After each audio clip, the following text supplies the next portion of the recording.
Many of the most popular sports around the world today are team-based. A team has to work together in order to score points to win.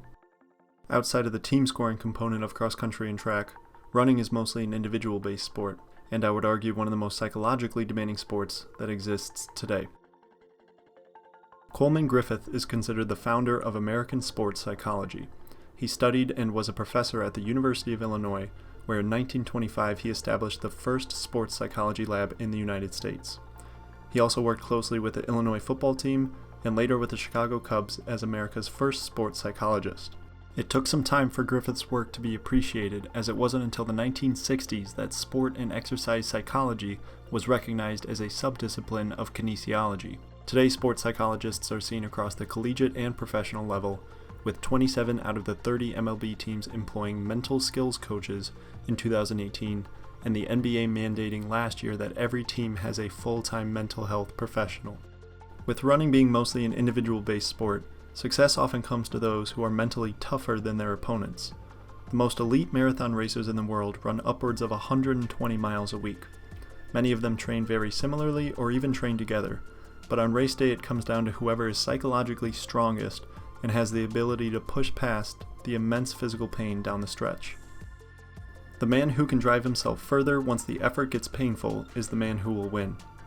That was said by Roger Bannister, who was the first person in history to run a mile in under 4 minutes.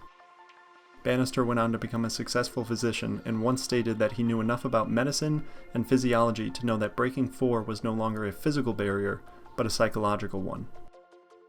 Eliud Kipchoge holds the current marathon world record and was the first person to run a marathon in under 2 hours. He has proven that he is one of the greatest runners of all time through both his physical and psychological strength. No human is limited is the mantra Kipchoge lives by, and he carries out that message in all of his training and races.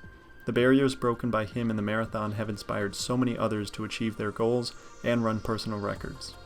World-class runners like Roger Bannister and Eliud Kipchoge are proof that exceptional mental strength is needed in combination with elite physical abilities in order to become a legend in the sport. The top runners in the world continue to become faster and faster as multiple world records have been shattered in recent years. And I think this trend extends to most professional athletes today being faster and stronger compared to those of 50 years ago.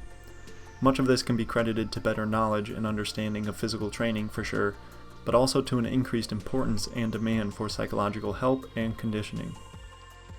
The work in sports psychology that Coleman Griffith started 100 years ago continues to be explored and researched by psychologists, analysts, athletes, and coaches around the world today. Not only will athletes continue to become faster and stronger physically, they'll continue to be better equipped to deal with the mental challenges of sport as well. Because of this, the world will watch as records and barriers fall not because they are physical, but rather psychological.